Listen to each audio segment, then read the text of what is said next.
Welcome to your Saga Oasis. What is suffering? Where does it come from? In our nature, we have an instinctive reaction. We love comfortable and pleasant feelings and resist what we think is discomfort.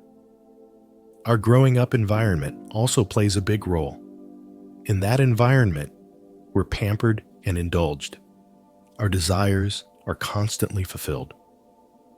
So as we grow up, we naturally tend towards seeking enjoyment rather than accepting difficulties. If we don't reflect on our lives or our mind, we're likely to easily become victims of suffering. Is life's essence painful? No, it isn't. Life does not have suffering built into it. However, it's our attitude towards life's events that determines whether we become miserable people. Let's calmly reflect on this. The suffering we're feeling, is it because something is not serving our needs?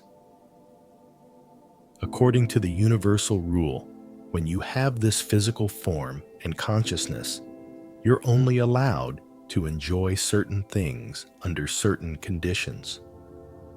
At the same time, you need to understand that accepting some unfavorable conditions, some challenges, is what helps you find balance. This isn't some arrangement by a god or an all-powerful being.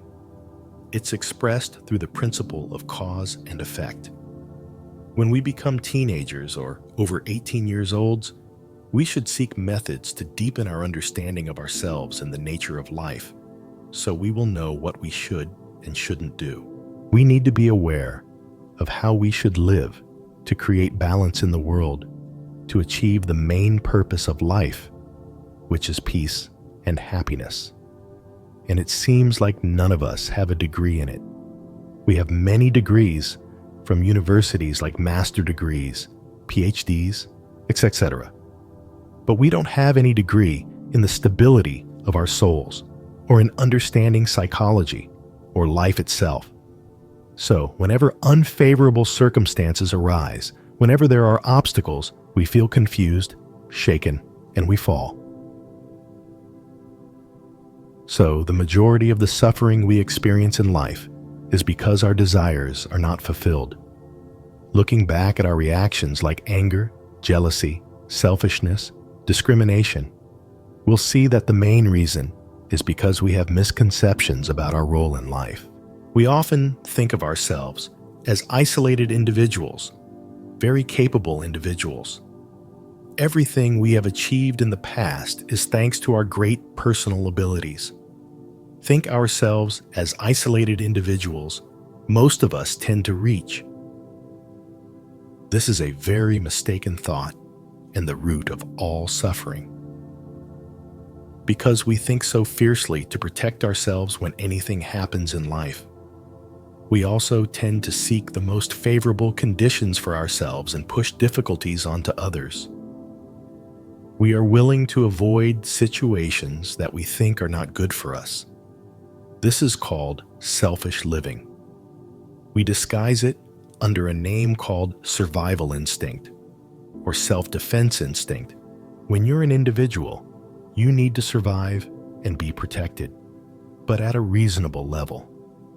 Instead of gathering all favorable conditions on earth towards yourself and calling it life protection, or every time we encounter difficult situations, disadvantages, we run away and push those misfortunes onto others.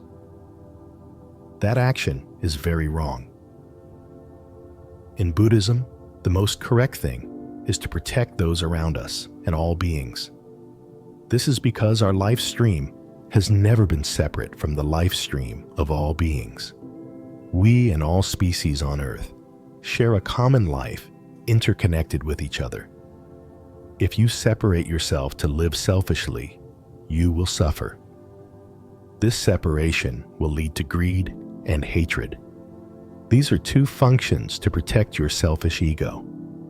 Greed seeks good emotions and opposes bad emotions.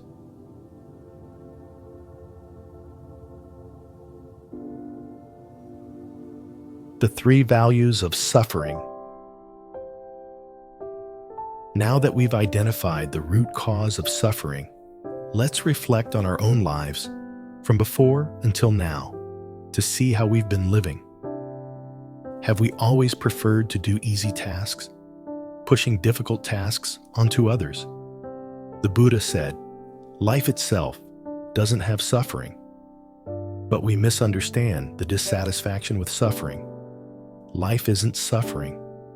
If we reduce our demands, our greed, and our hostile attitude, we can eliminate suffering. However, suffering is actually quite magical.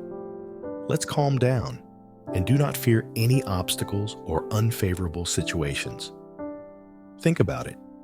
When you're hungry, you will truly appreciate how good food can be. When you endure cold weather, you will understand the warmth of the summer sun. When you've experienced separation, you will realize how precious it is to be together. So life needs to have ups and downs. It needs to have contrasting pairs of situations, such as union and separation, success and failure, arrival and departure, gain and loss, birth and death, and so on. They must occur equally like this.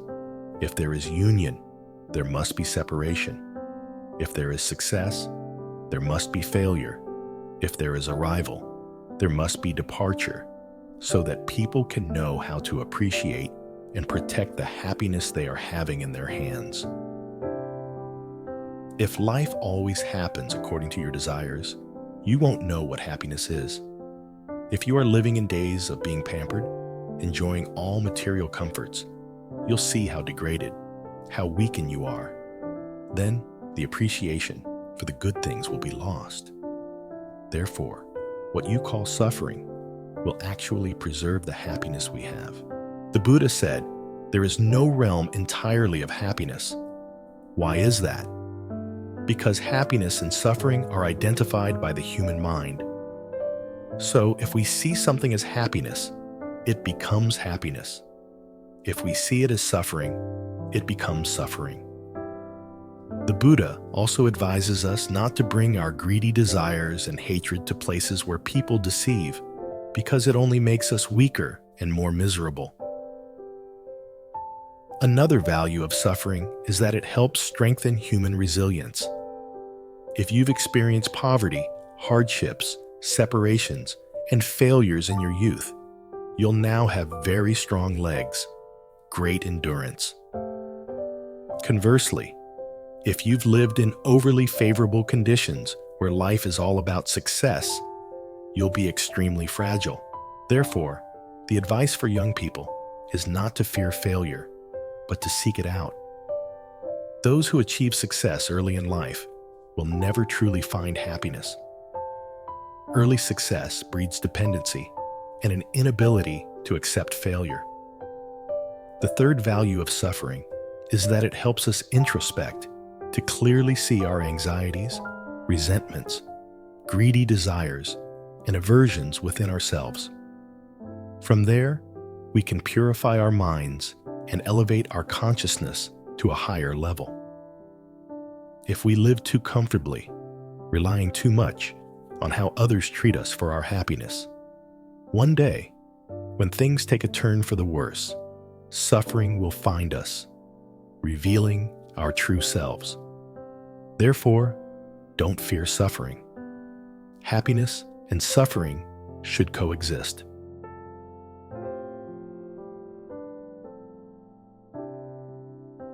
It's the end of the video. Thank you for joining us today. And don't miss out on more videos from us by subscribing and turning on the notification bell icon.